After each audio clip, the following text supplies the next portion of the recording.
Manila Broadcasting Company. DZRH, member, kapisanan ng mga broadcaster ng Pilipinas. Oras Bishop Buddy Ballesteros, alas 8:10. Programang nakikinig, programang inaalam ang masasabi mo, programang magbibigay ng tama at totoo para tama ang alam mo. Tara, usap tayo para malaman ang Damdaming Bayan. Live sa DZRH Radio, DZRH TV at DZRH Digital. DZRH Damdaming Bayan. Kasama sina Lakay Deo Macalma at Sister L. Elaine Apit. DZRH Damdaming Bayan. Uy, magandang umaga sa mga taga-Suala, Pangasinan. Ay, good morning, Mayor Lizardo Calugay. Abay, Mayor, may lumalanding pa bang helicopter dyan? Nasakay ang isang lady politician. Damdaming Bayan. Good morning, Malacanang. Abay, magandang umaga, Mr. President. Abay, congratulations sa Apo. Aba, Manong Lucas Bersamin. Abay, ang ating Pangulong Bonget nagiging political savvy na ngayon, ha? Bakit kanyo mahabigan political savvy ang Pangulong Bongbong Marcos Jr.? Abay, mga kaibigan ni mukhang ginagaya ang tatay, ano, ha? Abay, yung misis ng opposition leader, Marcos critic, misis ni Senator Coco Pimentel, abay, inappoint at pinanumpana sa Malacanang ng Pangulong Marcos bilang special envoy to the United Arab Emirates, UAE. Ba, talaga naman, ano, ha?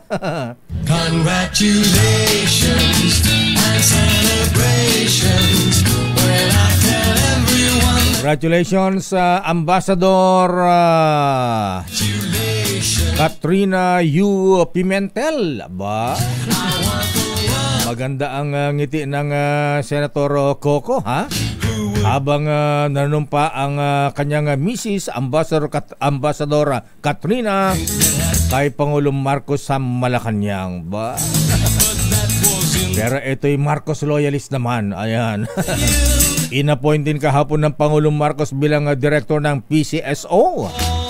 Abay, veteran singer. Abay, si Madam Miss Imelda Papin. Wow! Congratulations and good luck. Abay, naalala ko tuloy Dr. Roel Aguila, ha? Ayan, oath-taking sa Malacanang, ha? Abay, si Ate Imelda Papin, ha? Nung kino-cover natin ang dating Pangulong Marcos sa Malacanang, sa Waikiki Heights, sa Honolulu, Hawaii noong 80s, 86, 87, ha? Abay, ang mga taga-entertain ng mga bisita galing Pilipinas nun ay si Madam Imelda Papin. Ayan, congrats. At ang Pangulong Marcos ay ginagaya Dr. Roel Aguila ang dating Pangulong Perdi, ha? Bakit kanyo, ha? Abay, nung kasagsagan ng activism ng mga 70s, yung communist insurgency, mahabigan. Abay, ang ginawang ng dating Pangulong Ferdy Marcos, FM, abay, yung pong leader ng mga aktivista nung araw, si Kuyang Bishop Nilo Tayag, abay, ang founder ng KM, Kilusang Makabayan, abay, kinuha ayan, ng dating Pangulong Marcos sa kanyang administrasyon. Damdaming Bayan. Pero hindi na kumbinsi si Joe Masison. Yun lang, ha? Magandang umaga, Pilipinas. Ako po si Deo Macalma. At good morning Good morning sa mga taga Bangko Sentral ng Pilipinas. Abay, Governor Eli Rolona Jr. Abay, ganun na lang ba yun? Abay, pwede ba yun Justice Sam Martires, yung isang member ng Monetary Board na si Bruce Tolentino na sinasabing involved po mahabigan sa pagkakaroon ng mga ghost employees. Abay, alalaki ng sweldo, may mga ghost employees pa sila, ha? Abay, gano'n na lang ba yun? Magre-resign lang, wala nang kaso, ha? Abay, dapat, sino pa ba yung isang, meron tayong binabanggit na isa pang member ng Monetary Board, Governor Eli Rolona. Abay, kung mapatunayan, dapat kasuhan at mapatunayan lang, dapat may parusa, ha? Di ba Justice Sam Martires, yung mga ordinaryong politiko. Ayan, naalala ko sino ba yung konsyal dati sa Quezon City? Nagkaroon din ng ghost employees. Si Roderick Paulate, di ba? Hanggang ngayon may kaso pa yun, ha? Abay, sinasabing merong mga ghost employees po mahabigan. Ayan, nakasuhan ang dating konsehal Roderick Paulate. Tama ba? Si Paulate nga ba yun, ha? Itong mga matatas ang sweldo ng Monetary Board na may maganyang klase anomalya, hindi ba dapat kasuhan din ang mga ito? Damdamin Bayan. Good morning, Manang Aimee. Abay, itong si Manang Aimee, medyo kumokontra kay Ading at kay Manong NEDA Secretary RC Balisacan. Abay, bakit daw binabaan ng taripa? Ayan, buwis ng mga aangkating bigas, imported na bigas. Abay, ang sabi ng Manang Aimee, abay, kawawa naman ang mga farmers natin. Abay, babahan ng murang bigas sa mga pamilihan, pagkatapos hindi makasabay yung ating mga farmers. Abay, lugi nga naman. Malulungkot si Manong Pedro Pilapil niyan. Pero baka sabihin naman iba, baka tama lang yun para bumaba na ang presyo ng bigas. Pero dapat Manong RC Balisacan binabalanse naman natin, ha? Abay, kung babaan ang taripa ng imported na bigas, abay, dapat itaasan din ang pagbili ng palay ng ating mga magsasaka. Damdamin Bayan. At sa ating espesyal na balita, Justice Sam, ha? Senator Jinggoy, aba, isang mayor na natalo sa eleksyon, mahibigan. Abay, sobrang na-depress, Justice Sam. Naging addict po sa droga, ha? At maniniwala po ba, mahibigan, na pagka sinusumpong ito, ha? Abay, may alagang kabayo ito. Abay, nangangabayo, ha? Nag-horseback riding ng hubot-hubad. Damdamin Bayan. Babalikan natin yan. Report muna mula kay Noche Cacas. 3 pulis sa sangkot sa pagdukot at pagkulong sa 2 Chino inaresto sa Pasay City. Noche Cacas, please come in. Noche. Lakay, good morning. Arestado ang 3 pulis na umano'y sangkot sa pagdukot at sa 2 Chinese national sa lungsod ng Pasay. Ito ang kinumpirma ni Southern Police District Director Brigadier General Leon Victor Rosete. Kabilang naman lakay sa inarestong pulis ay isang traffic officer sa Makati at 2 pang pulis mula sa NCRPO. Kapatid na nitong June 2 lakay, binabagtas ng 2 Chinese saka national sakay na kanilang sasakyan ang Tapa Avenue ng bigla manong parahin ng mga pulis dahil sa traffic violation. Imbis na nasa istasyon ng pulisya lakay magtungo, dinala umano sa ibang lugar ang 2 dayuhan at nanghingi umano ng ransom kapalit ng kanilang paglaya. Nagawa umanong makatakas ang 2 biktima kaya agad nakahingi at nasakluluhan ng mga otoridad. Sabi ni Rosete Lakay, maharap ang 3 pulis sa reklamong kidnapping, robbery at serious illegal detention. Nasa kapakrami na ang 3 pulis suspect na napaulat na iharap kay PNP Chief General Marbil at SILG Avalos. Mula sa kanila sa Pilipinas, Yes, Lakay. Sino yung tatlong pulis sa Pasay? Ano ito na kayo yung isa, ang pulis ay naka-assign sa Makati. Tapos yung dalawang pulis ay mula naman sa NCRPO. Wala pang inilalabas sa lakay ng pangalan ng tatlo at ito ay nakatakdang iharap sa media ng ni PNP Chief General Marbil at maging itong SILG Ben-Hur Avalos sa lakay. Bakit ayaw pang ilabas ang pangalan? Oo nga lakay. Kaya yung batay ng nakorting informasyon ay mula kay Southern Police District Director Brigadier General Leon Victor Rosete lakay. Okay, sige. Balikan natin yan. Maraming salamat, Noche. Maraming salamat, Noche Kakas, Buenos Dias. Noche Kakas, Tardes, ano ba? Damdamin Dias. Bayan. Samantala, standby, ano ang latest sa Malacanang? Abay, busy ba ang Pangulong Marcos ngayong araw ng Miyerkules? Pero ito po mahabigan, abay abangan natin ito ha. Ang Senate hearing mamaya sa issue pa rin ni Mayora Alice Guo ba? Abay imbitado ba Senator Jinggoy ha? Senator Risa yung sinasabing lover boy? Lover boy talaga ha? Na mayor ng Pangasinan sa investigasyon at sinasabing nagtanggang humarang sa mga ng raid doon sa illegal operations ng Pogo doon sa Bamban na Tarlac. Abay, yung reporter natin kahapon na doon si Grace Vera Sansano, abay, yung palang Pogo operations, yung mga building nila, nasa likod lamang pala ng munisipyo. Bakod lamang po ang pagitan mga kuyang mga ateng.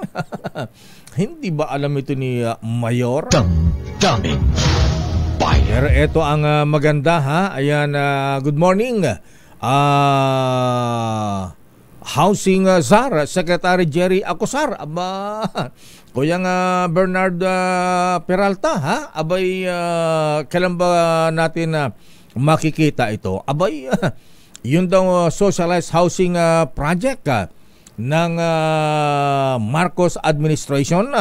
Abay, lalagyan ng swimming pool, clubhouse at iba pang amenities. Ang tagal. Kailan natin makita yan, Secretary Jerry Acosar? Siguro po, Secretary, medyo baguhin natin yung mode of payment ha? Kasi ang sabi Director Teresito Bacolcol, yun daw mga housing project ngayon para kang kumukuha ng condominium unit. Tama ba? Ha?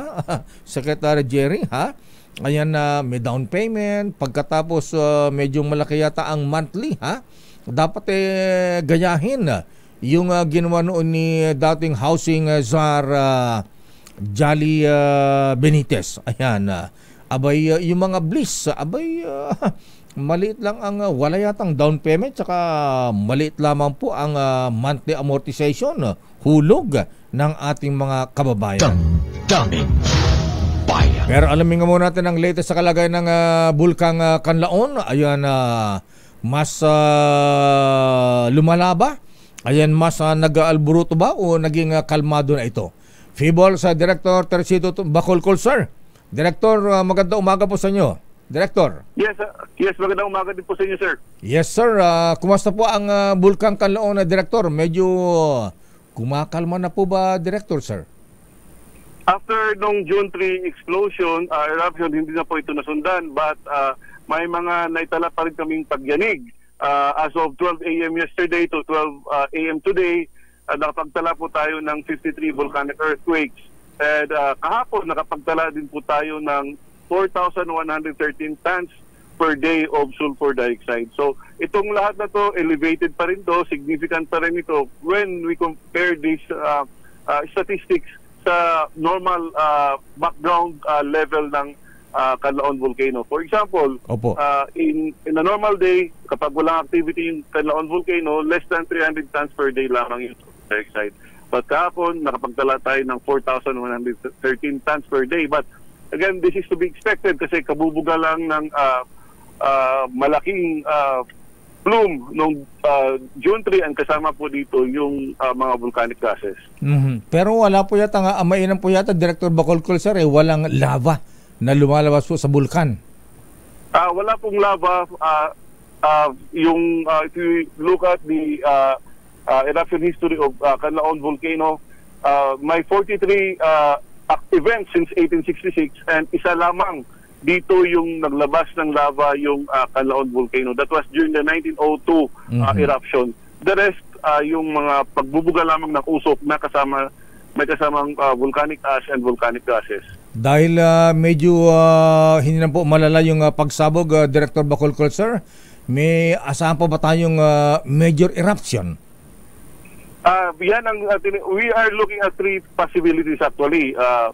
Pwedeng kung yung mga parameters natin ngayon na nakikita are sustained, meaning nami-maintain, pwedeng magkaroon ng phreatic and short-lived explosive eruptions in the next few days or few weeks. So if this is the case, we have to maintain the alert level at alert level 2. Ngayon naman, kung yung mga monitored parameters natin ay tataas or lalala, then pwedeng magkaroon po ng magmatic eruption. And if this is the case, then we have to raise the alert level to alert level 3. Now, again, throughout the history of Canlaon Volcano, isang beses lamang siya nagkaroon ng magmatic eruption. Again, yung sinasabi ko noong 1902. Now, kapag yung third situation natin, third scenario, kapag yung mga monitored parameters natin would decline, alert level will step down to alert level 1. So, but gagawin natin to only after sufficient observation time.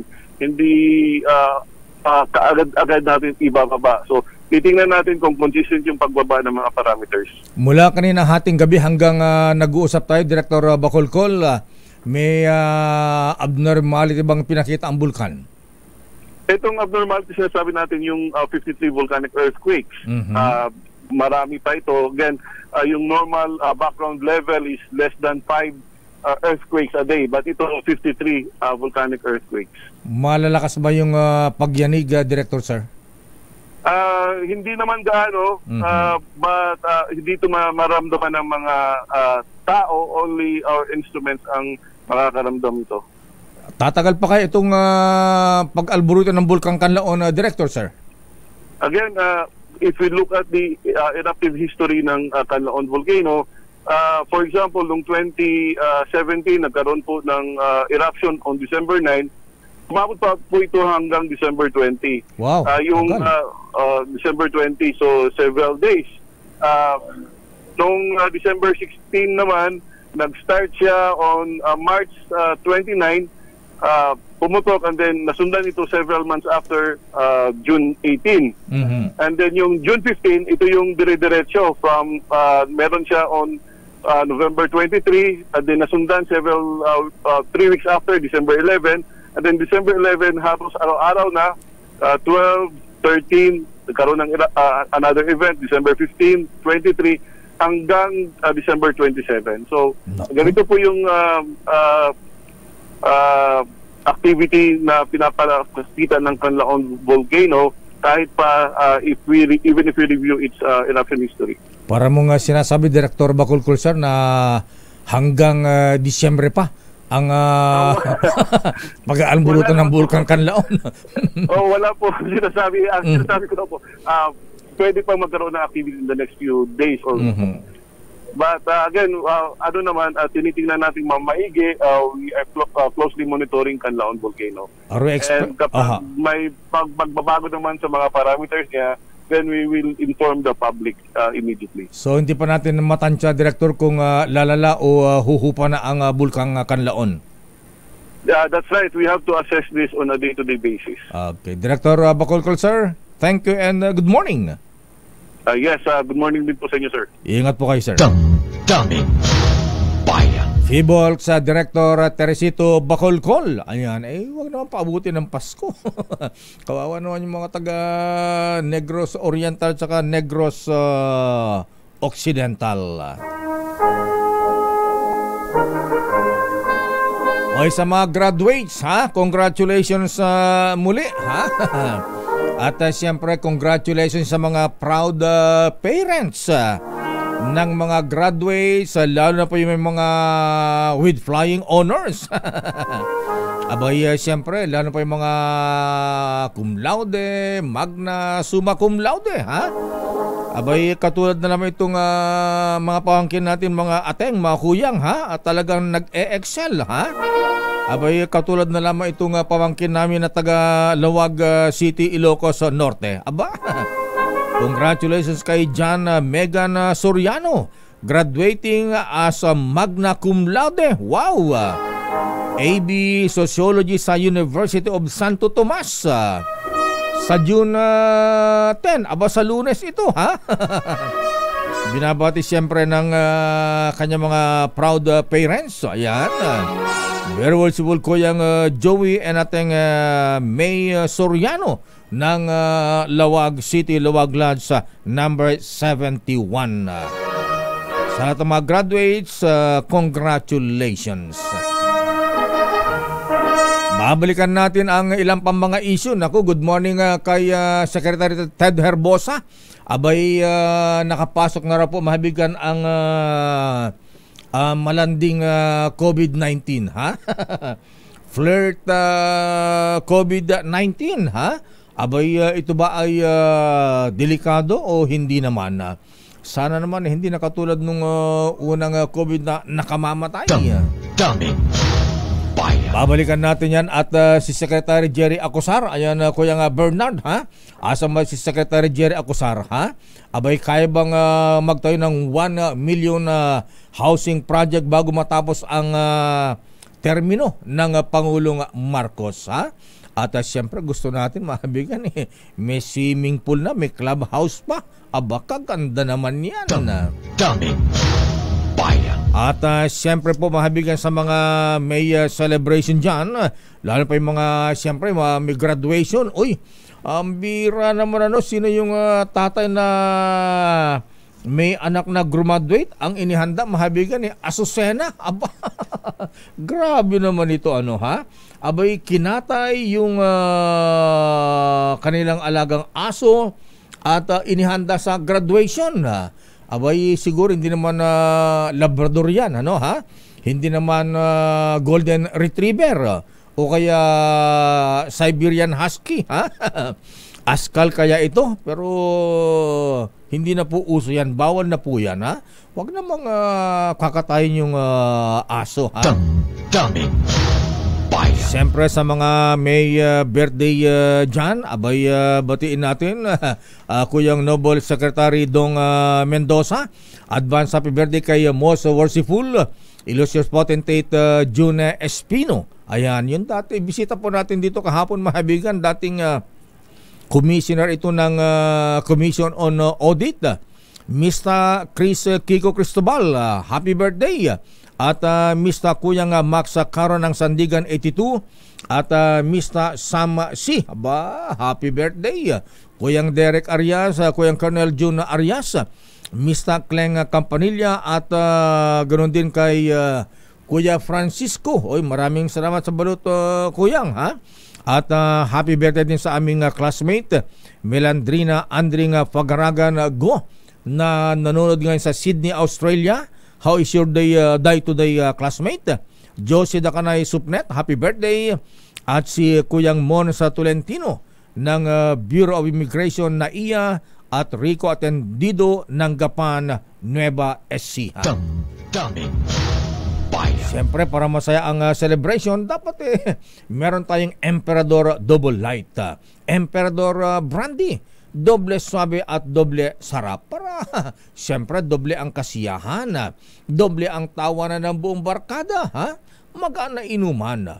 Easy lang yan with Emperador Double Light dahil doble swabe, doble sarap. Every moment ang gaan kaya with Emperador Double Light.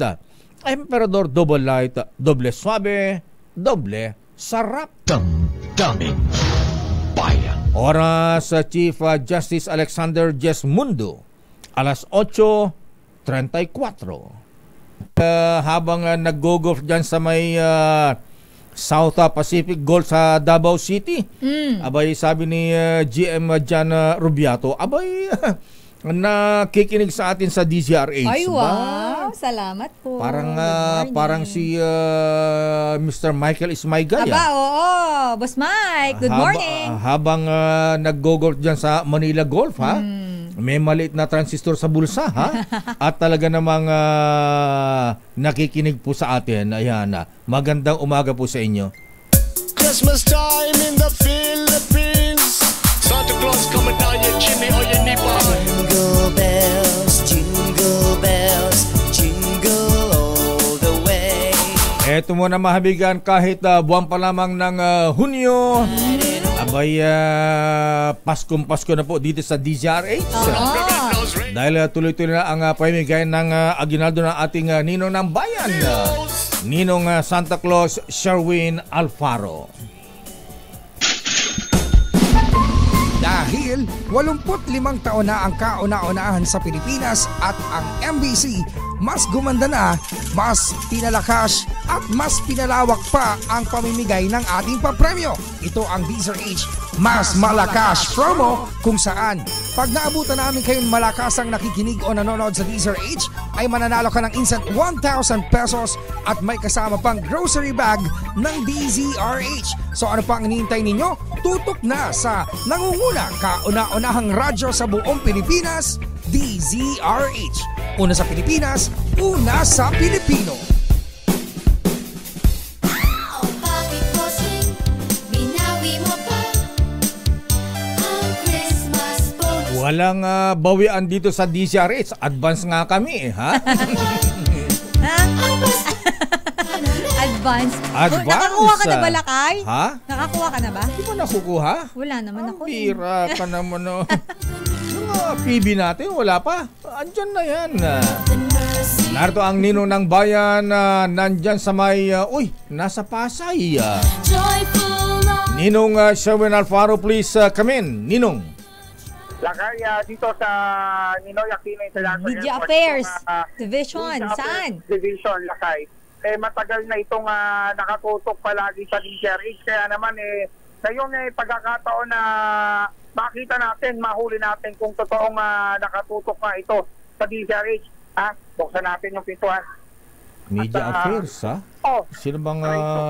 Sino bang mga nahuli? Aba, nanonood ng TV. Aba? Nakatutok. Tatlong TV pala yun. Ang monitor lang pala dito. Abay, magtatampo ang mga taga Manila Bulletin, sina Rocky Nazareno nakikinig din, ha? Abay sina Alvin El Chico.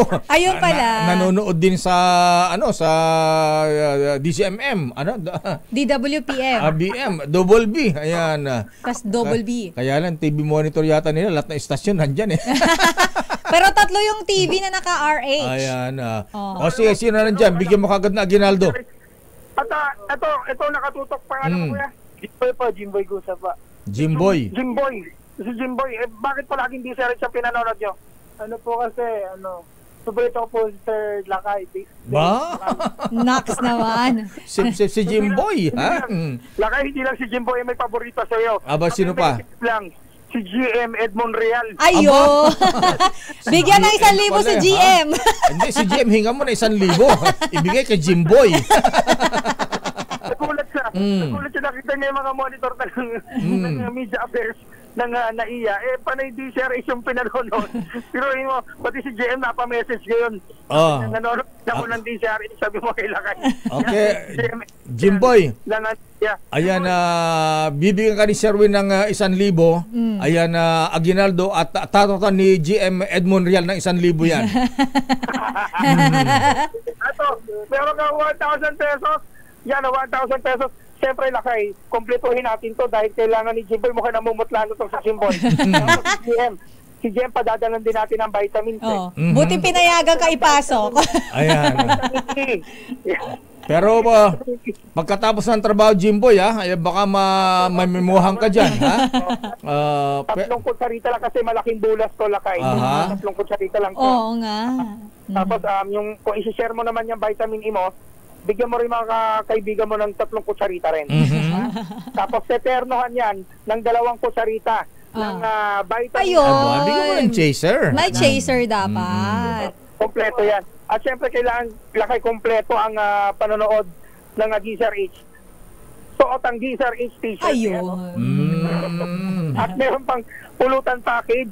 Yan mula sa DZRH. Yan may mga sariwang isda at saka karne na nakalata.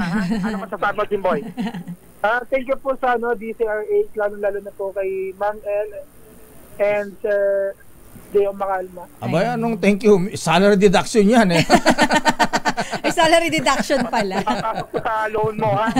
Papasok ko sa loan mo dito sa naiya.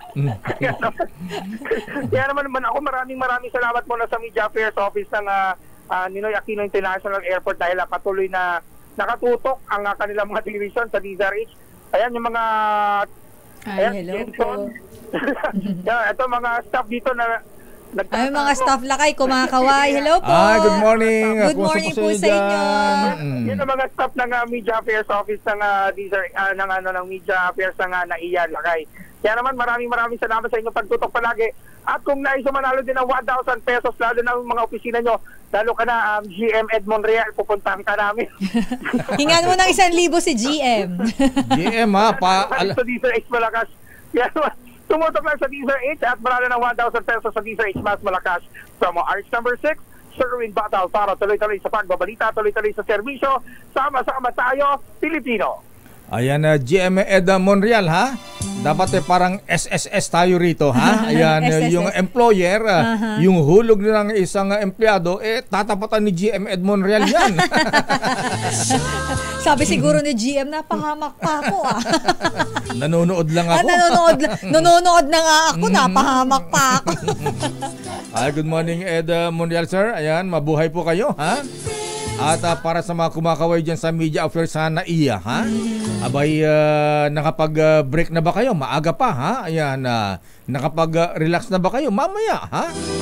Sabayan ang break time ng malamig na RC Cola Mega. Itong RC Mega, may sarap na babalik-balikan. Affordable. Dahil 24 pesos lamang ang SRP niyan.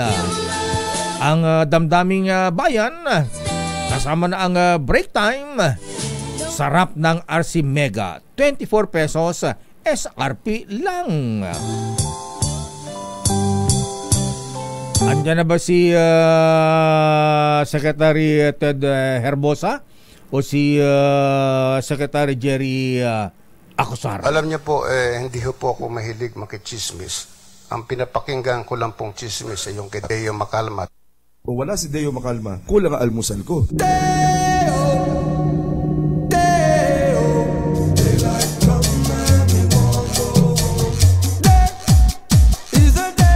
Ay, good morning sa mga taga Sual, Pangasinan.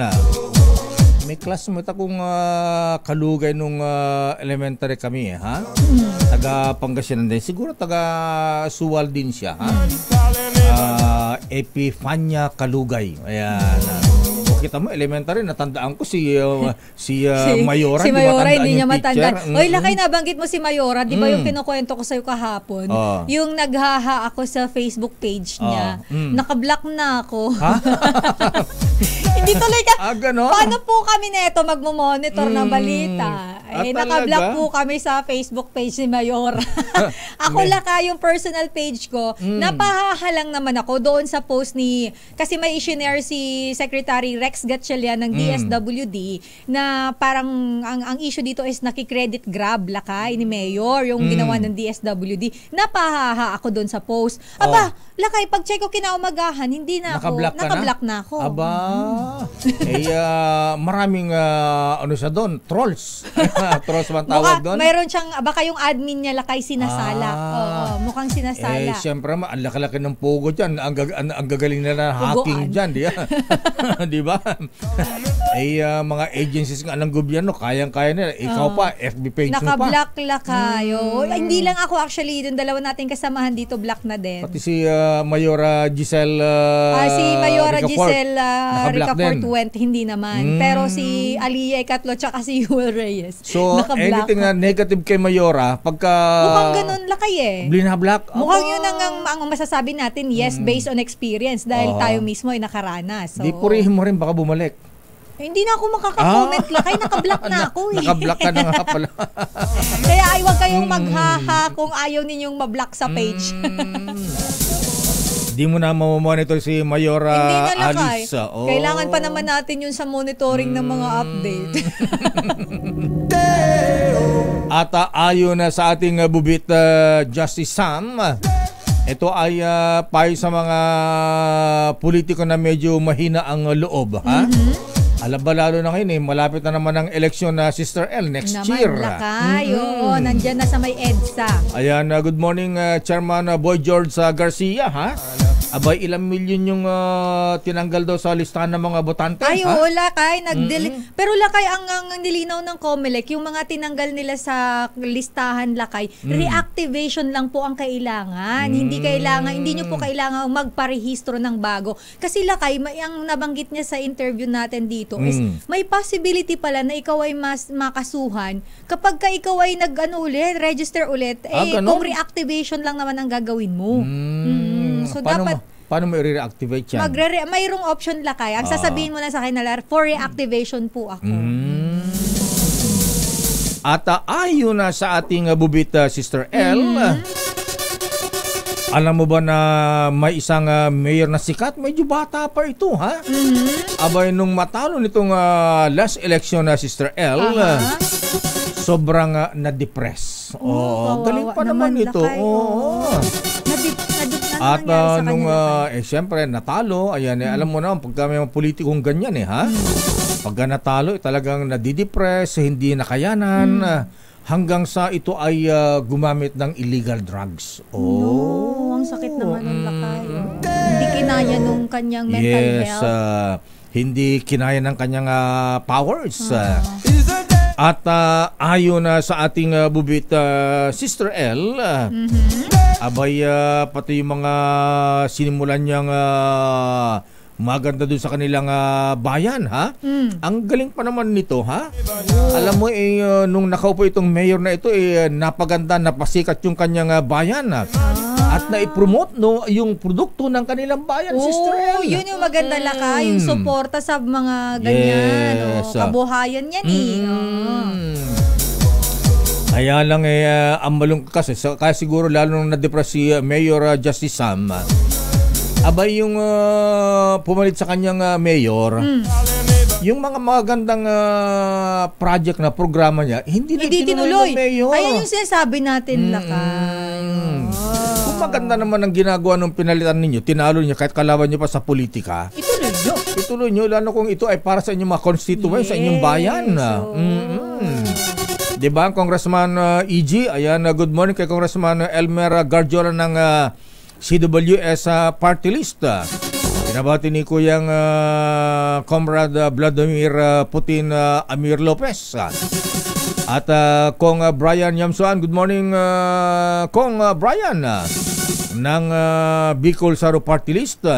Congresswoman Bernadette Herrera at of course, Congressman Mosulsipul Romy Momo at Congressman Mosulsipul Johnny Pimentel at Congressman Robert Nasal ng Magsasaka Party List. At ayon na sa ating bubita Sister L, eto na ang malungkot dito. Alam mo ba nung nalulung na sa illegal drugs, hindi nakayanan, alam mo napabayaan yung kanyang sarili as usual, di ba? Yung mga yung physical appearance, pero ang masakit din lang yung mental health ang tinamaan. Yan, oo. merong ang sikat din politiko sa Cebu nung araw, ha? Abay nung mawala na sa politika nagkaroon din ng ang tawag diyan na parang ganyan, na-depressed din. Sabi niya, ba't wala nang tao rito sa bahay natin? Samantalang dati-dati sobrang dami nang nagpupunta. Tulog pa siya, dami na nakapila doon. Nakikape na doon, nakialmusal na doon, ha? Abay hanggang sa may time na tumatalon sa swimming pool, naka-Amerikana. Pero itong mayor naman na Sister L, ayon na sa ating bubit, pagka ito ay may tama, pagka may amat matapos tumira ng illegal na droga, kakaiba ang style. Abay, ginagaya Kuyang Amir Pelaez Momo, ha? Si President Vladimir Putin. Huh? Sumasakay ng kabayo. Ayan. Saan nag-iikot? Abay, medyo malaki yung compound nila, Sister L. Pero kung si President Vladimir Putin, half naked lang, ayan, pinapakita na yung maganda niyang katawan. Ha? Naka blue jeans, siya. Naka maong, tsaka naka boots. Ha? Ayan. Itong si Mayor kakaiba, Sister L. Anong ginagawa? Habang sumasakay sa kabayo, naked, Sister L. Huh? Hubad si Mayor. Hindi ako handa. Sorry. Hindi naman para pagtawanan kung yung nangyari sa kanya. Pero hubad-hubad talaga lang. Yes. Grabe. At ayaw niya magparehab, Sister L. Paano yung pamilya niya lakay? Inaano lang, sa bagay, kat na nasa bahay, mukhang may ginagawa naman para gumaling. Ayan. Pero buti na lang, pagka nangangabayo, hindi lumalabas ng bahay, ng compound. Yun na nga kayo itatanong ko. Saan ba siya nag-iikot? Kasi kung lumabas ng bakuran niya. Bigla pa siya ma-alarm and scandal, makasuhan pa. Ayan. Ayon sa ating bubit, ang mayor na na-depress nung matalo noong eleksyon, ayan, nalulong sa illegal drugs, at nahabayan ng kanyang sarili, at pagka napagtripan, sumasakay ng kabayo ng hubad. Ang nasabing Mayor, Sister L, sino? Ay sikat ito, ha? Taga Southern Tagalog. Yes. Ayon na sa ating bubit. Sayang, magaling pa naman to. Pogi pa ito, gwapo, matikas ito eh. Nakita ko parang na-meet ko na ito eh, ha? Talaga lang, ay? Kaya nakapanghinayang, ha? Ayon na sa ating bubit, ang mayor ay tago na natin sa pangalang Mayor A. As in parang asawa ni Senator Coco Pimentel. Ayan, Mayor A, as in tama na natin sa pangalang ano bang position ni Katrina U. Pimentel? Position? Ay, kala ko si Kuya Greg. Position niya lakay? Ikaw di ka updated sa balita. Hindi ako updated sa ano lakay. Kasama na sa natin yan. Ambassador as in Ambassador Katrina U. Pimentel. Sorry na lakay, naisip ko bigla si yung nanumpa kahapon. Si Imelda Papi. Si Imelda kasi nagbeko. Balita ko kaya hindi na pahindian ha? Ayan. Alam mo kung bakit lakay? Ano ang rason? Ang nilapitan? Sino? Sa bagay, deserving din naman na rin. Magaling din naman ito, ha? Ayan. Governor siya lakay dati, di ba? Vice Governor. Vice Governor. Dating Vice Governor na Camarines. Yes, area. Diyan basta sa Bicol. Camarines Sur. Camarines Sur ba siya? Ayan, si Tama, Imelda Sur. Papin. Oo. Abay, sabi na aking bubit lumapit kay Madam. Ayan. Ay, talaga? Oo. Okay. Lumapit kay Madam Imelda. Kaya, ito ay talagang kilala ng mga Marcos loyalista. Ito yung mga taga-entertain pagka nagko-cover ako sa Hawaii noon, ha? Talaga lang. Ay, talagang nandoon yan sila. Yan ang mga taga-entertain sa mga Pinoy na nagko-cover noon sa Makiki Heights doon sa Honolulu, Hawaii. Damdamin Bayan. Standby sa ating mga reports. Andiyan na ba si Secretary Ted Herbosa o si Secretary Jerry Agusar, ha? Pero napakahalaga po ang marunong tayong pumili. Gaya ng makapare sa buhay, sa karir, sa mga kaibigan, sa mga ibobotong lingkod bayan, maging sa pagbili ng gamot para value for money ang ating mga gastos. Affordable man ang mga generic medicines, pero hindi naman pare-pareho ang mga ito. Kapag may reseta ang doktor, piliin ang Rhea Generics. Nakipag-partner ang Rhea Generics sa mga malalaking pharmaceutical companies sa mundo para gumawa ng mga world-class na mga gamot sa parehong pasilidad at bansa kung saan din mismo ginagawa ang kanilang makilalang branded medicines. Kaya pareho ang bisa at kalidad, pero sa abot kayang halaga. Ang Rhea Generics po ay gawa ng Pfizer, Viatris, Sanofi, GSK, Otsuka, Merck, Fresenius Kabi, AstraZeneca, OEP Philippines, Landbank at Boehringer Ingelheim. Tandaan, kapag may reseta ang doktor, piliin ang Rhea Generics. Dahil lamang po ang mga reseta sa Mercury Drug. Rhea Generics, tunay na world-class ang kalidad sa abot kayang halaga. If symptoms persist, consult your doctor. Damdamin Bayan. Oras, Sister L. 2 minutes after 9. Manila Broadcasting Company. DZRH. Member, kapisanan ng mga broadcaster ng Pilipinas. Oktubre 6, 1953, unang sumahimpapawid dito sa DZRH. Naggamit na ng di mabilang na gawad karangalan. At ng Oktubre taong 2002, ipinagkaloob naman ng kapisanan ng mga broadcaster ng Pilipinas ang Lifetime Achievement Award kay Tia Deli. Ang kasaysayan sa mga liham kay Tia Deli.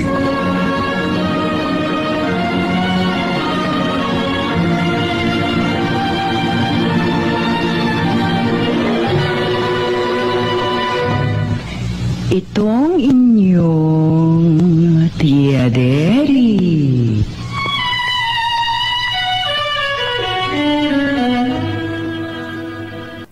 Si Tia Deli, mas matanda ba siya sa DZRH? Not sure lang. DZRH 85 Years Countdown. Oy, yung mga nagtatanong kung sino si Mayor, ha? Ikaw na nga sumagot. Ayan. Lakay, ikaw ang nagbubuit ng ta sa akin yung ibabato. Walang ganoon. Pero narinig mo na ba ang malaking balita, ha? Tungkol saan, Lakay? Na muling uukit sa kasaysayan ang tinig ng asul, pula at dilaw. Oh. Dahil malapit na ang engrandeng pagdiriwang ng kauna-unahang radyo sa Pilipinas. Sa panibagong yugto na ating pilan, sama-sama nating balikan ang makasaysayang legasiya ng DZRH sa puso ng bawat pamilyang Pilipino. Aba, ilang days na lang. Yes! At muli tayong magsama-sama sa 85 sa isang adhikain, sa isang tungkulin, sama-sama tayo Pilipino. At para sa DZRH, ako po si Dayo Macalma, una sa Pilipinas, una sa Pilipino. Damdamin Pumalakay. Happy 85th anniversary, Yes, July 15. at, ang anibersaryo ng ating himpilan. Sana yung inimbitahan nating napaka-importante, ha? VIP. Sana VIP ay mapagbigyan tayo at marami tayong itatanong sino yan, sa kanya. Lakay? Abay, secret mo na yan. Ayan. Siyan, no? Parang naisip ko agad yung pinakamataas na tao sa Pilipinas Basta chill-chill ka lang dyan, ha? Ayan. Damdamin Bayan. Sino daw si Mayor? Kawa naman si Mayor, baka pwedeng i-rehab. Ayan. Oo nga, ha? Siguro yung mga kaibigan niya dapat kausapin siya. Sabi mo lang kay Pogi. Oo, Pogi ito. Matikas ito ha?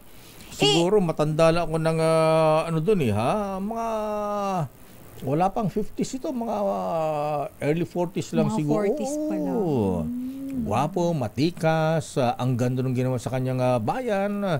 Kaya lang mukhang hindi nakayanan yung Kumusta na siya ngayon, Lakay? Ganun pa rin. Medyo ganun pa rin. Ewan ko lang kung sana may pagbabago. Ayan, kaya kapag ganyan talaga, Lakay, kailangan buo ang loob mo at matibay. Yes, kaya mga politiko po dapat ihanda rin natin yung sarili na kung hindi swertehin, ayan. Pagka hindi po para sa inyo, ganun po talaga. May planong iba ang Diyos. Yes, at pagka hindi kayo nanalo, isipin nyo na lang, ha? Yung nakita ko sa mudguard ng isang jeepney, nasundan ko sa ano nakalagay? Sa Bendia, ayan, failure is just a detour to success. Yun, napakaganda, 'di ba, Lakay? Totoo naman, 'di ba? Kasi wag tayong masyadong nagmamadali. Yes. At saka meron ganyan ang buhay. Hindi naman lahat binibigay Parang lang yan Parang gulong sa bubong ng bahay yan Ayan. Nasa ibabaw.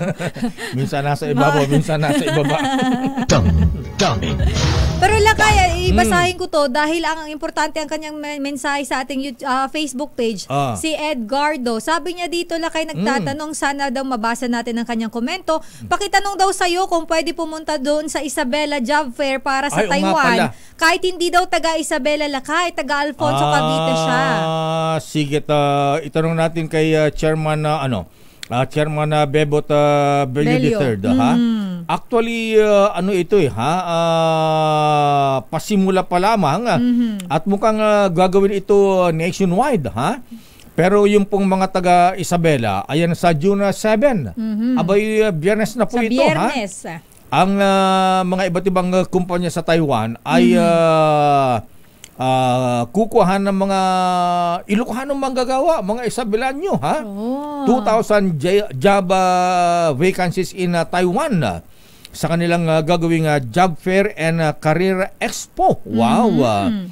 Courtesy of Manila Economic and Cultural Office, ayon kay Secretary Chairman Bebot Belio III, ito ay bukod sa Isabela, may part 2. Magkakaroon ng Metro Manila Wide Fair for Taiwan jobs. Sakto, pwede ka dyan, Sir Edgardo. Ayan. About 12 Taiwanese employers, recruitment agencies, and universities will fly to Ilagan to screen, interview prospective applicants for positions in various factories. Wow, ang taas ng sweldo ng mga pabrika sa Taiwan. Ano ba yan? And also, mga misis, eto, at yung mga nurses na walang trabaho, ha? Also available are jobs for caregivers. Ayan. At sa mga estudyante, scholarships for students. Ayan. Kailan yan, Lakay, yung part 2? Wala pa. Malalaman natin yan kay Chairman Belio at kay Director Rolly Francia. Malaman natin, ha? Dahil gagawing nationwide ito. Yun. Pero sa Biyernes, June 7, abay yun daw pong mag-a-apply. Abay kailangan yung mga Taiwanese mismo ang mag-i-interview dun, ha? Ang kailangan daw po ay may pre-registration.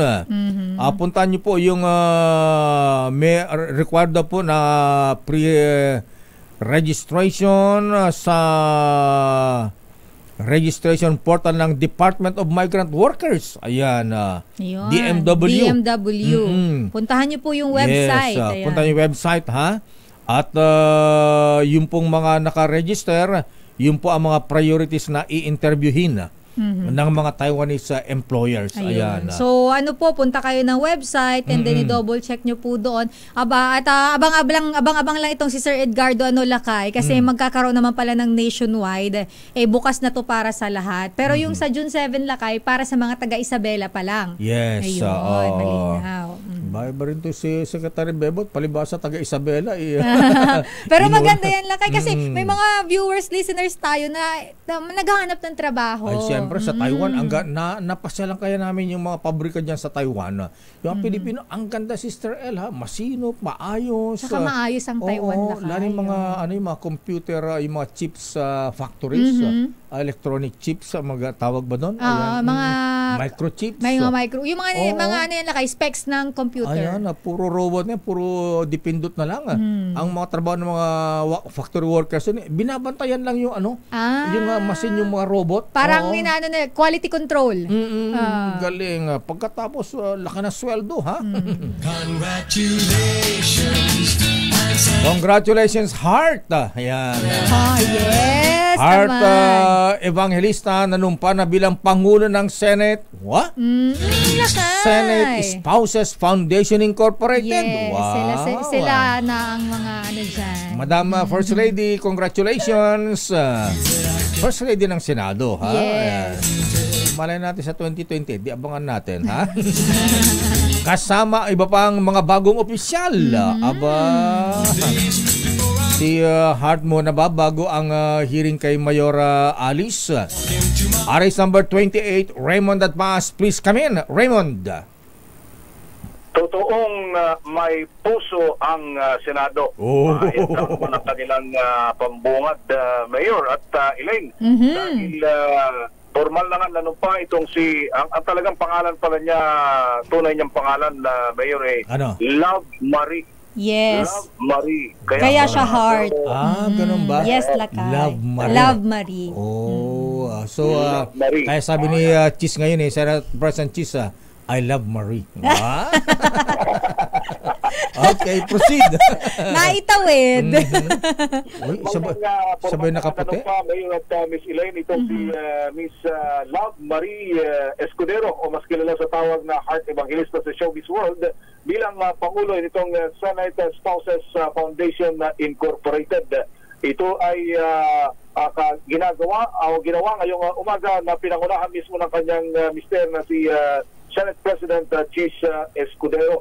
Ang sa kanyang nangako ito na ipagpatuloy yung mga programa na sinimulan ng sabing organisasyon ng mga naunang naging opisyal ng Senate Spouses Foundation Incorporated, lalong-lalo na sa pagtulong sa ating mga kababayan na kapos sa buhay na kanilang pinipilit. Kasama niyang nanumpa dito yung kanilang Vice President, si Miss Caterina Pimentel, asawa ni Senator Coco Pimentel.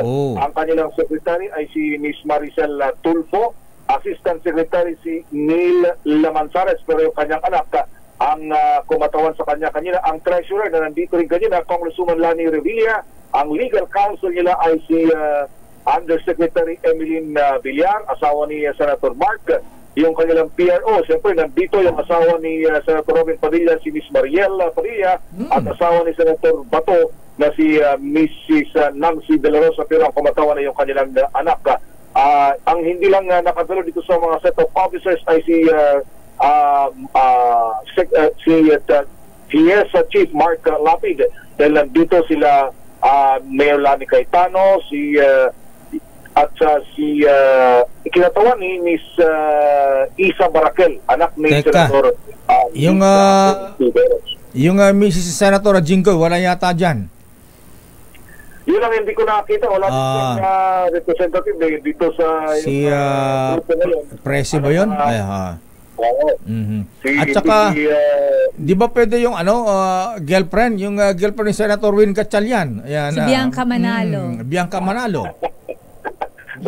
Hindi pa. Asyota pa lang, hindi pa misis. Kaya kasi Spouses Foundation Lakay. Spouses Foundation. Babaguhin nila yung pangalan, Spouses and Girlfriend. Ayan. Pinalitan bigla. Anyway, so yun pauna lang ang apakaagang nangyari ito. Then kasi katabi niyang room naman, doon yung executive session na gagawin doon sa Committee on the Women. Ako, di lang umabol yung aking video dyan. Pero ang sabi ay lahat ng mga inimbitahan na opisyal ng iba't ibang mga agencies gaya ng DOJ, DILG, ang AMLAC, ang nakita ko may mga opisyal din ng militar at ng PAOK-CC, yung Presidential Anti-Breast Crime Commission na pinanguna ni Yusek Gilbert Cruz ay nandito din. By the way, Mayor, eto, siguro gusto nating i-break na din ito dahil hindi pa nababalita ito. May bago na naman na ni-raid na Pogo Hub kagabi. Saan?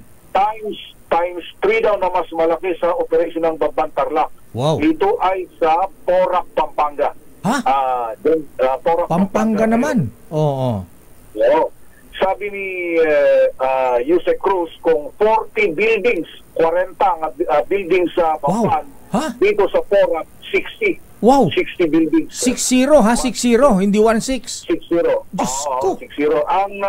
Ang sinasabi niya ay nasa 200 yung initial daw na bilang dahil as of now, nag-inventaryo pa daw. Initially na bilang ay nasa 200 na Chinese nationals, Vietnamese, and other nationalities na kanilang naabutan. Pero pakiramdam ni Yusek Cruz, mukhang nasunog sila. Dahil pagdating pa lang daw nila, pinatayan na sila ng kuryente. Kaya yung kuryente yung buong compound, kaya nagkalituhan to. Kaya siyempre, naging maingat sila dahil puro armed itong pumasok. Baka sila maguntugan doon sa loob. Kaya, yan. Di sana pinaikutan na lang yan. Tapos, pag kami araw na, saka pasukin, no?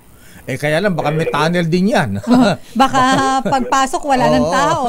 Baka nakatago na sa tunnel o kaya nandun na sa Pampanga River yan. Lumalangoy na pala. Para yung Kuchi Tunnel sa Vietnam. Yun ang pangambani nila, Mayor. Kaya, ayun, tinuloy din nila, tuloy-tuloy yung operation. May 200 plus pa daw na inabot nila. Doon in-expect nila na mas marami nga dapat. Pero, yun ang kanilang inabutan at meron pa daw silang inabutan doon kanina na kidnap victim na isang Chinese national doon sa mismo na nakakulong. Kaya yun, na under investigation sa ngayon.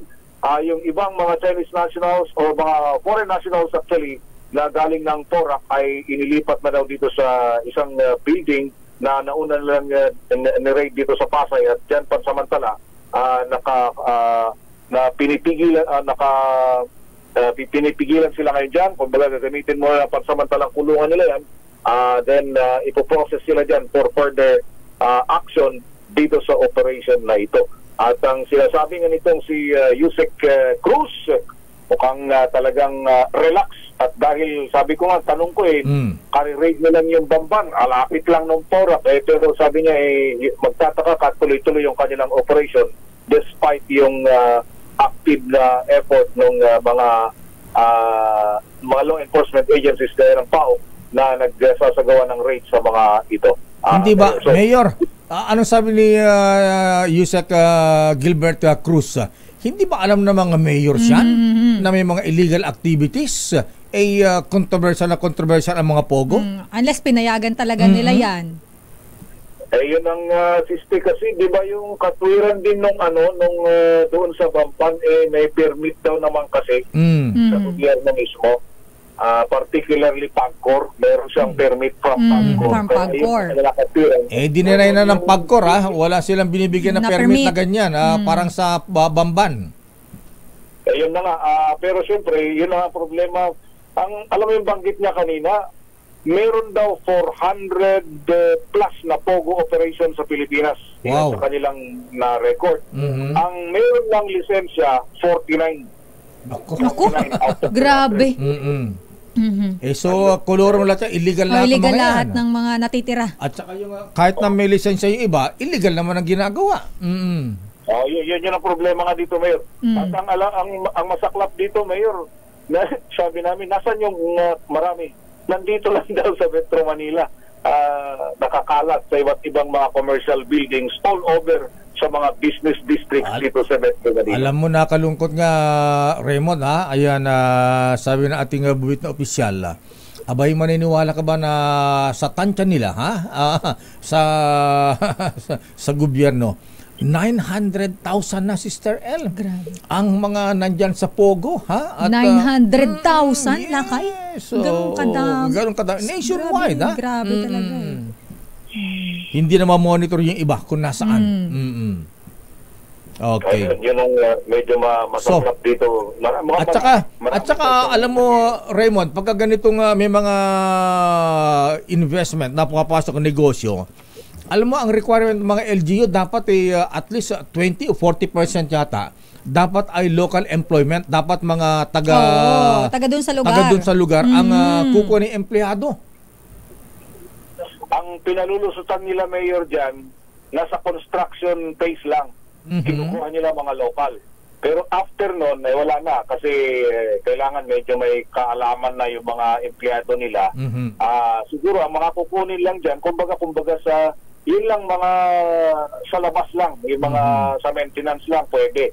Pero pagdating sa operation, mostly hindi na sila kumukuha ng local dahil kumukuha na sila yung mga talagang may expertise sa ganyang klase ng operation. At saka dapat siguro kay Secretary Yusek Gilbert Cruz, abay, alamin kung sinong contractor dyan. Baka yung mga ginagawang tunnel dyan para alam kung ano yung mga sikretong lagusan dyan.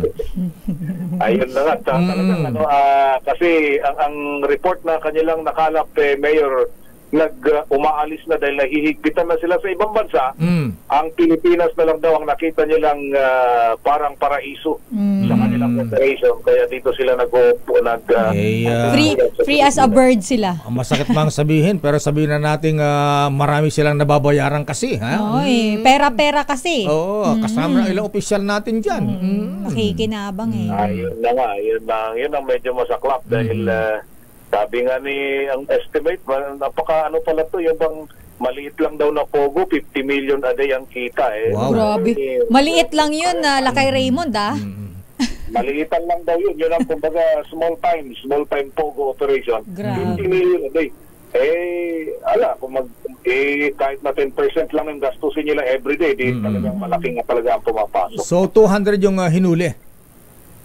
200 plus daw ngayon. 200 plus. Foreign nationals. Sana kasama yung opisyal. Kasi dyan sa Bamban, nakatakas yung opisyal. Yung pinaka-head. Ayun ang problema dito, Mayor. Baka meron din pinagtaguan o nilustang lugar itong mga ito. Nagpapatuloy pa daw yung inventaryo sa ngayon.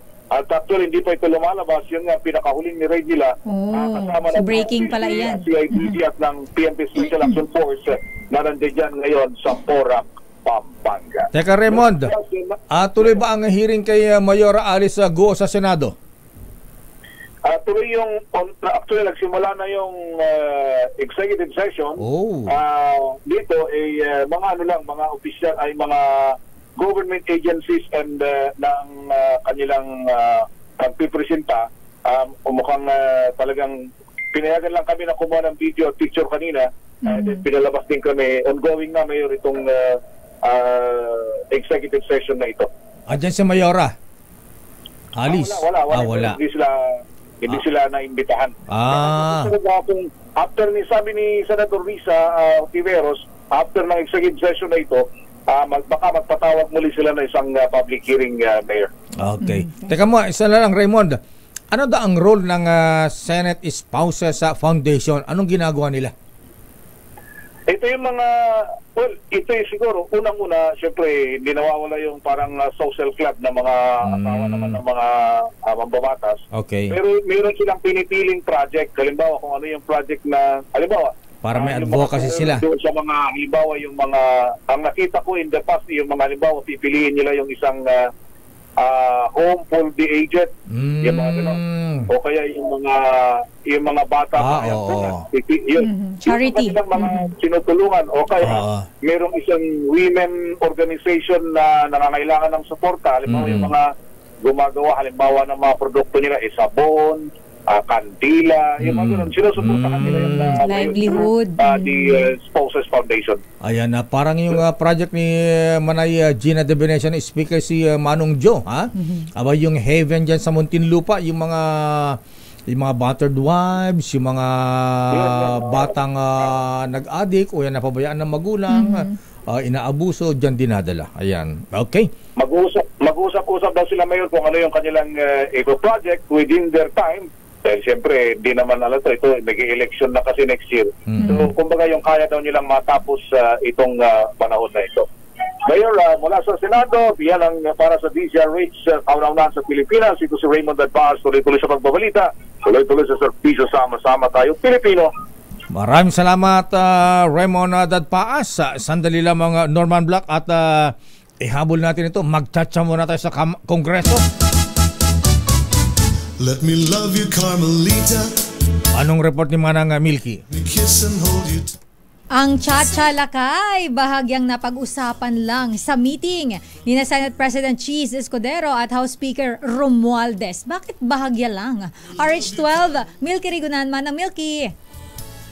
Sister El at Lakay, kinumpirma ni House Speaker Martin Romualdez na nagpulong na sila ni Senate President Francis Cheese Escudero noong Lunes.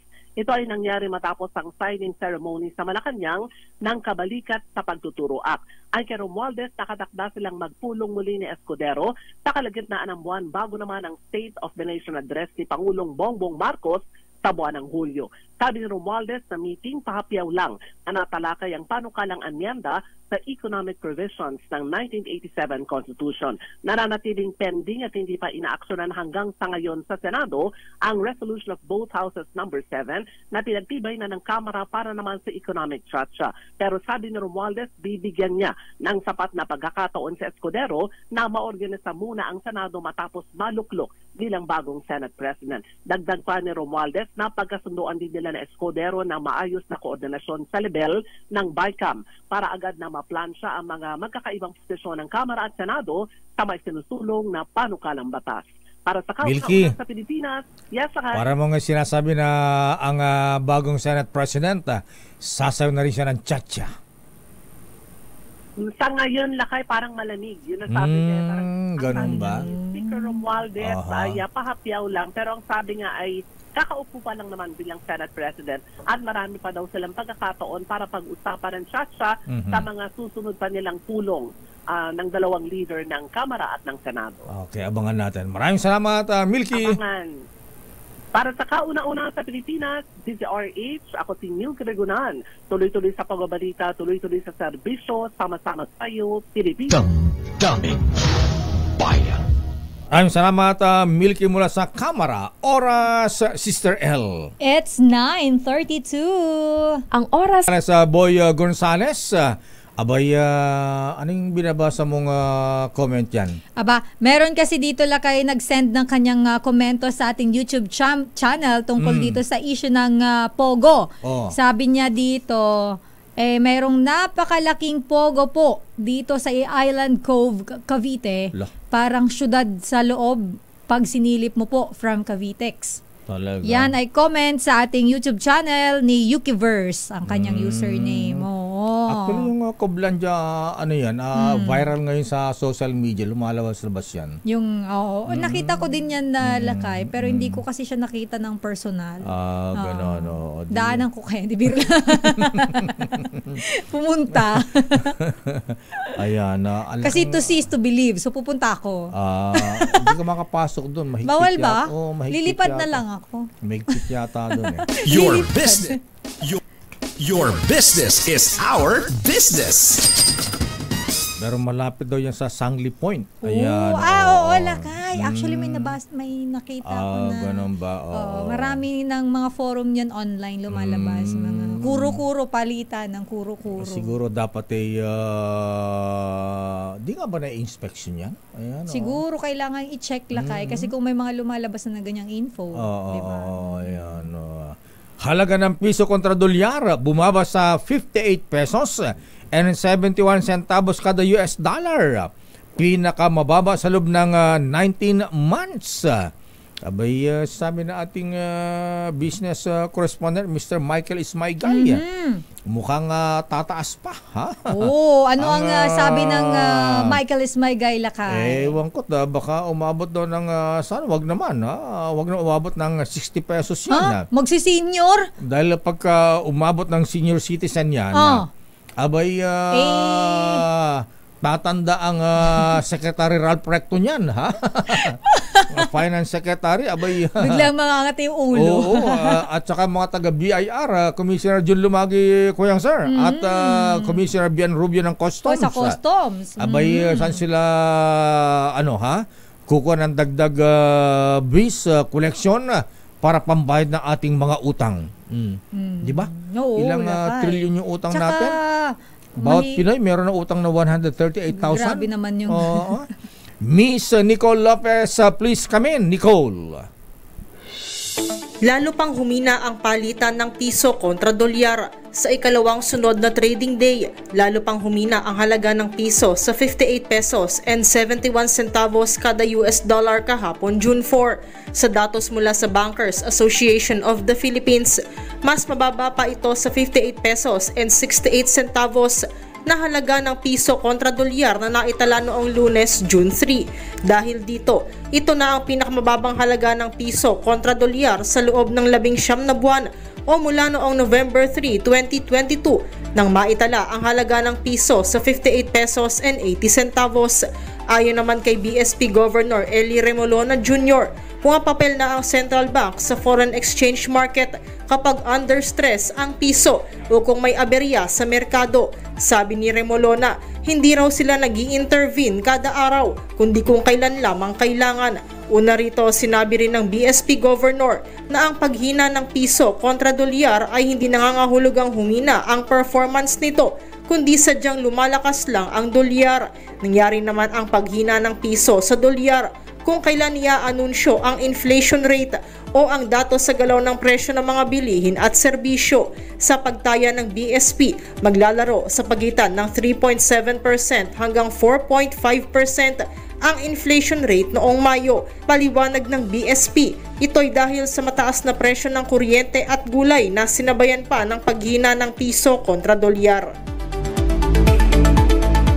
Samantala, humina pa nga ang palitan ng piso kontra dolyar sa 58 pesos and 71 centavos kada US dollar, habang naitala sa $77.33 ang halaga ng kada bariles ng Brent crude sa pandaigdigang merkado. At yan ang ating balita sa mundo ng negosyo. Your business is our business. Mula sa kauna-unahan sa Pilipinas, DZRH, ito si Nicole Lopez. Tuloy-tuloy sa pagbabalita, tuloy-tuloy sa serbisyo. Sama-sama tayo, Pilipino. Your business is our business. Maraming salamat, Nicole Lopez. Abay, sayang naman, ha? Tago mo yung dollar mo, Sister L. Yung galing kay Sir Michael Smygay. Abay, $200 din yan, ha? Hindi naman to. Kulang pa 1 zero yun. Ganun ba? Joke lang. Malay mo, madagdagan yan. Ayan, Oy, sabi ng isang bubit nating mayor, ha? Abay, yung iba kasi lakay, kaya dumadami ang pogo, ang front nila ay call center. Yung pala ay pogo. Nako, yan tayo. Patay tayo dyan. Kaya nga dapat yung mga mayors, ha?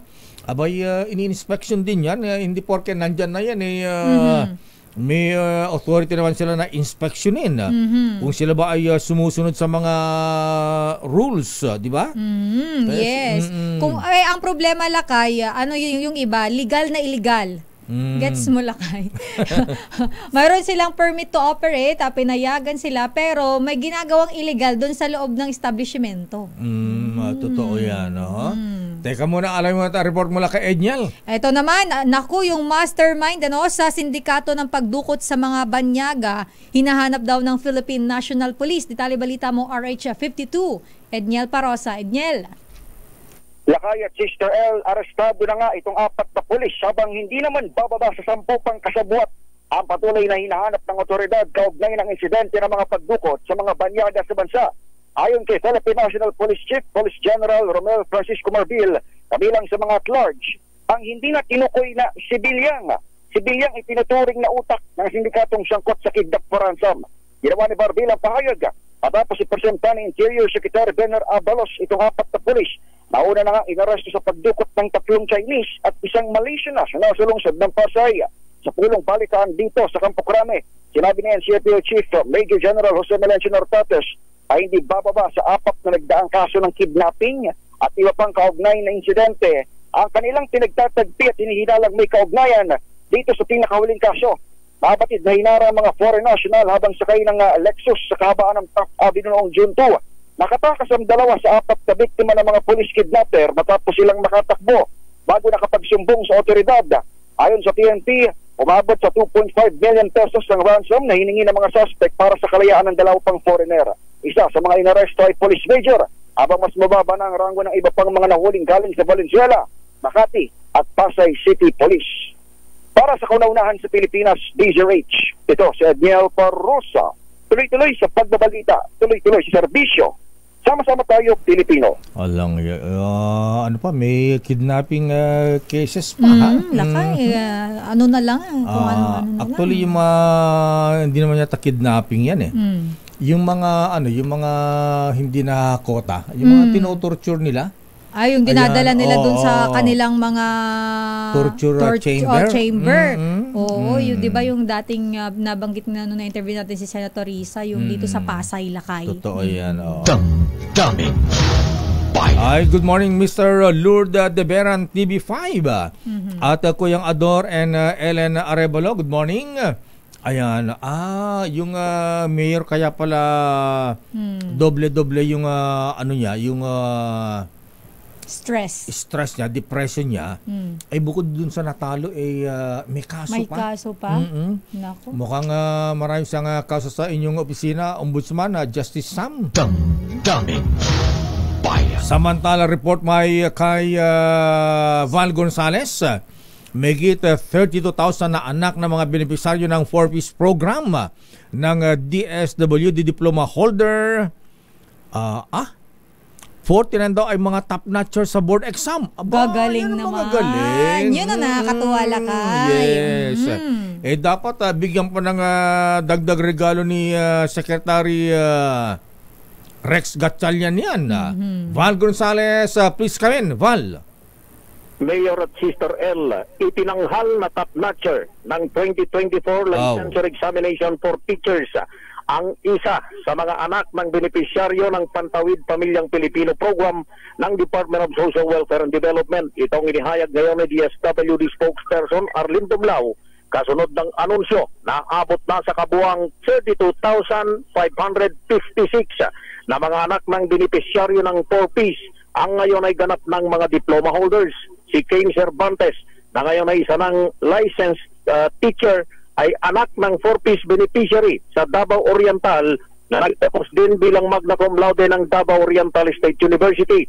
Patay sa record ng DSWD mula 2016 hanggang nitong Abril 30, 82 mga anak na ng 4-piece beneficiary ang nagtapos bilang mga magna cum laude, 1,135 bilang mga cum laude, habang 49 sa mga ito ang nanguna sa iba't ibang mga board examinations. Sabi ni Dumlao, patunay lamang ito na nagagamit ng hustong pondo ng gobyerno na inilalaan sa mga mahihirap na pamilya sa ating bansa. Sa ngayon ay mayroon ng mahigit 4.4 milyong bilang na mga benepisyaryo ang Pantawid Pamilyang Pilipino program ng DSWD. Para sa kauna-unahan sa Pilipinas, DZRH, ako naman Val Gonzales, tuloy-tuloy sa pagbabalita, tuloy-tuloy sa serbisyo. Sama-sama tayo, Pilipino. Maraming salamat, Val. Yan ang mga masarap tulungan. Yung nag-excel sa klase. Yung talagang yung makikita mo Lakay yung pagsisikap. Yes. Hindi sayang, Lakay. Yan ang mga deserving. Damdamin. Bayan. Standby, Edwin. Pero kung problema ang blood sugar level po ninyo, kayo po ba ay ihi ng ihi, uhawin, pumapayat at laging gutom ba ang pakiramdam? Naku, baka diabetes na po yan at pwede mauwi sa sakit sa puso, stroke, kidney failure at pagkabulag kapag ito po ay napabayaan. Dapat mag-regular exercise, proper diet, uminom ng resetang gamot na bigyan ng doktor at samahan pa ng Cogent DB+. Ang Cogent DB Plus ay isang herbal supplement na may taglay na siyam na Ayurvedic herbs, Tata Al Villanueva. Kasi nagbibigay ng nutritional support para pagbutihin ang blood sugar level, palakasin at immune system para magbigay proteksyon sa ating vital organs, lakas ng katawan para malabanan ang komplikasyon. dulot ng diabetes sa natural na paraan. Sa Cogent DB+, malakas ang depensa mo laban sa diabetes. Ito ay mabibili sa Mercury Drug, Watsons at online na rin sa Shopee at Lazada. Damdamin Bayan. Report ni Edwin Sister L. Aba, mukhang mayroong mga nasampulan dyan sa may Caloocan at Malabon. Yung mga pasaway lakay na pumaparada sa mga lugar na hindi naman dapat. Mga obstruction, RH23. Edwin Duque, Edwin. Tama, Biselin, Mayor Deo. Sa kauna-una pagkakataon ay nagsanib persa na ang PSPMO at ang MCAT sa pamuno ito Senator Colonel Reynaldo Medina ng Malabon sa mga kaanib ng Caloocan PSTMD. Sa panguno naman ito si retired Colonel Leonard Tambawan. Ito yung kasunduang clearing operation sa mga boundary ng Caloocan at Malabon sa kaban ng Dagat-Dagatan Avenue. Ito yung paulit-ulit na lang na kiniklearing ng MFDA. Pagtalikod ay bumalik. Pero itong pagkakataon ito, dalawang nagsanib persa, dalawang grupo para yung party ng Malabon at Caloocan ay sabayang clearing operation para hindi lilipat sa kabila. Kapag nag-clearing ang Malabon, lilipat sa Caloocan. Pag nag-clearing ang Caloocan, lilipat sa Malabon. Ito sabay-sabay ng nag-clearing. Umabot sa 8 single motor na at tricycle. Ay isang pedicab na illegal na nakaparada naman sa kalsada at ditala sa impounding ng Caloocan. Habang 8 namang sasakyan ang nabigyan ng official violation receipt. Meron din mga na-impound sa parte ng Malabon. Sila naman yung naka-illegal park sa Azucena Street, sa P. Aquino Street, kung saan ito yung mga mabuhay lane ng dalawang Luzon na dapat ay malinis. Pero sa tagal ng panahong kiniklearing, ngayon pa lang ay nagkaroon ng tie-up para tuluyan ng malinis itong mga nabanggit na mga lugar. Wala pa rin dito sa Kabanaba, Operation RS-23. Edwin Duque, tuloy-tuloy sa pagbabalita, tuloy-tuloy sa serbisyo. Sama-sama tayo, Pilipino. Damdamin Bayan. Maraming salamat Edwin Duque. Standby UL Reyes. Pero good morning kay Secretary Bingbong Mijaldea. Abay ES. Abay kakasonda ang dating Pangulong Digong. Sa issue ng Farmally. Tutuloy ka kaya yan. Kasi mukhang nilaglag siya kahapon ni Health Secretary Duque. Utos daw po ng dating Pangulo ang paglilipat ng pondo ng DOH sa pagbili ng mga medical supplies sa COVID-19. Abay, tingnan natin kung saan hahantong yan. Damdamin Bayan. Oras, Sister L. 9:54. Ang balita. Matuloy lakay. ito, ha? Ano yung lakay? Dahil ang sabi ni House Speaker Ferdinand Martin Romualdez sa Socialized Housing Project ng Marcos Administration, abay magkakaroon daw ng swimming pool, clubhouse, at iba pang mga amenities. Ayan. Mukhang ang pilot project nito ay dun sa may San Mateo, Rizal. Dahil ang sabi ng House Speaker, masaya dahil hindi lamang pala tira ng pamilyang Pinoy ang itinayo ng Marcos Administration, kundi meron pang basketball court. Ay, maganda. May basketball court, swimming pool, clubhouse, at iba pang amenities na makita lamang sa mga subdivision at condominium. Sana may ispa pa. Ito ang pangarap ng Pangulong Marcos, ang mabigyan ng desenteng tirahan ng mga Pinoy at mabigyan sila ng karapatang mamuhay ng may dignidad at maniran kayong lahat sa isang komunidad na payapa at ligtas. Yan ang maganda, ha? Wow! 170,000 housing units daw ang ginagawa ngayon dito sa Metro Manila at iba pang lugar. Abay, kailangan makita natin yung sample, Mr. President, Mr. House Speaker. Metro Manila ngayon. Alamin natin ang mga latest na pangyayari sa Metro Manila ngayon sa report ni Yuel Reyes. Yuel. Good morning, Lakay Sister L. Nakaranas ng halos 12 oras na water interruption ang ilang lugar sa Muntinlupa City at Parañaque City dahil sa emergency facility maintenance sa Putatan Water Treatment Plant 2. Sa ngayon, inaasahang balik na sa normal ang supply ng tubig. Yan ay sa mga lugar ng BF Homes, Don Bosco, Marcelo Green, San Antonio at San Martin de Porres sa Parañaque at Sukatan sa Muntinlupa City. Samantala, pansamantala namang isasara ang Guadalupe Nuevo Health Center at lying in sa Makati City simula sa Biyernes, June 7. Ito'y upang bigyang daan ng renovation habang inabisuhan ang mga residente na lying in patients na sa ospital ng Makati muna magpakonsulta. Samantala, nagpakalat naman ng mga trash bins sa iba-ibang lugar sa Quezon Memorial Circle ang QC-LGU. Ito'y upang maayos ang segregation ng mga basura at gabayan ng mga turista sa tamang pagtatapon ng mga basura na nabubulok, di nabubulok at recyclables. Samantala, naglabas naman ng thunderstorm advisory ang DOST Pag-asa para sa mga karatig lalawigan sa Metro Manila. Yan ay sa Zambales, Quezon, Tarlac, kung saan inaasahan ng moderate to heavy rain showers na pagulan hanggang sa susunod na 2 hanggang 3 oras. Yan ang latest sa Metro Manila ngayon. Para sa kauna-unahan sa Pilipinas, DZRH, ito si Yuel Reyes, tuloy-tuloy sa pagbabalita, tuloy-tuloy sa serbisyo. Sama-sama tayo, Pilipino. Maraming salamat, Yuel. At binabati natin si paring Vic Lima. Abay, Colonel Michael Iraula. Ayan, Lakay, sino si Mayor? Talaga namang di kayo mapakali, ha? Hindi nyo mahulaan, kaya nga, Doming de Asis, good morning, ha? At pati si Chairman Martin Delgra, abay, binati lang natin, gumanda raw yung kanyang palo, ha? Sagot, talaga naman, ha? At eto naman si Boy Castoy, si Perry Castro, ha? Lakay, pre, sabi niya, si Sister L, parang gumaganda. Aba, parang pangit po ba ako? Joke lang. Salamat po. Ayan, si Ben Alegre, Kuyang Ben, good morning, ha? At binabati natin si ating Cynthia at Kuyang Mayor, most worshipful Roland Paulino sa Olongapo. Ay, hello po, Sir Roland. At binabati natin si GM John Rubiato, Romel Cabanela, pakibati doon na happy birthday ang kanyang pamangkin, si Patrick Dale and Roy Cabanela. Wow! From Rodel and Rowena Cabanela. At binabati natin si Kuyang Nila Panaligan at Bishop Ephraim Fotogana at Kuyang Dado Melegrito, ha?